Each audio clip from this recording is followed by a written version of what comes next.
மண்டல பூஜைக்காக நேற்று சபரிமலை ஸ்ரீ ஐயப்பன் கோவில் நடை திறக்கப்பட்ட நிலையில் இருமுடி கட்டி 18ஆம் படி ஏறி வரும் பக்தர்களின் கூட்டம் அலைமோதுகிறது. பக்தர்கள் சுமார் 9 மணி நேரத்திற்கு மேலாக வரிசையில் காத்திருந்து ஐயப்பனை தரிசனம் மேற்கொண்டு வருகின்றனர். குறித்தான கூடுதல் விவரங்களோடு இணைகிறார் நமது செய்தியாளர் சதாம். வணக்கம் சதாம், தற்போது ஐயப்பனை தரிசிக்க வரும் பக்தர்களுக்காக செய்யப்பட்டுள்ள சிறப்பு ஏற்பாடுகள் என்ன விவரம்? வணக்கம். அதாவது சபரிமலை மண்டல இந்த ஆண்டுக்கான மகரவிளக்கு மண்டல பூஜைக்காக சபரிமலை நடையானது நேற்றைய தினம் மாலை 5 மணி அளவில் திறக்கப்பட்டது. நேற்றைய தினம் இதில் ஆயிரக்கணக்கான பக்தர்கள் சாமி தரிசனம் செய்வதற்காக நீண்ட வரிசையில் இன்று சாமி தரிசனம் செய்து வருகின்றனர். இந்த நிலையில் நேற்று இந்த அதிகாலை முதலே 2வது நாளாக நீண்ட வரிசையில் சாமி தரிசனம் செய்து வருகின்றனர்.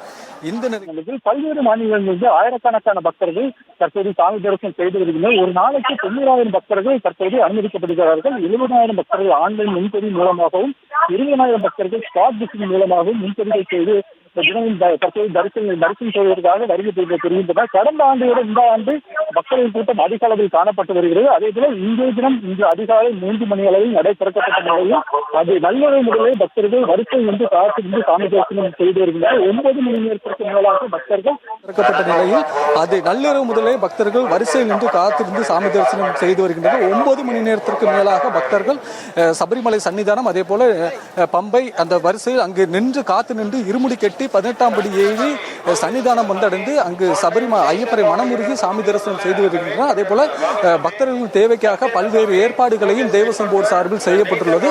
மேலும் பக்தர்களின் வருகைக்காக ஏராளமான போலீசார், அதாவது பம்பை, நிலக்கல் உள்ளிட்ட பல்வேறு பகுதிகளில் போலீசார் பாதுகாப்பு பணிகளிலும் ஈடுபட்டு வருகின்றனர். மேலும் தொடர்ந்து பம்பை, நிலக்கல் உள்ளிட்ட பல்வேறு பகுதிகளில் பக்தர்கள் வரும் பகுதிகள் முழுவதுமாக மருத்துவ வசதிகளும் உள்ளிட்ட பக்தர்களுக்கு ஏற்ப தண்ணீர் வசதி, அடிப்படை வசதிகள் அனைத்தும் தேவசம் போர்டு சார்பில் செய்யப்பட்டுள்ளது. மேலும் இதைத் தொடர்ந்து மேலும் 2வது நாள் இன்று தொடர்ந்து பக்தர்களின் எண்ணிக்கை அதிக அளவில் காணப்படும் என எதிர்பார்க்கப்படுகிறது.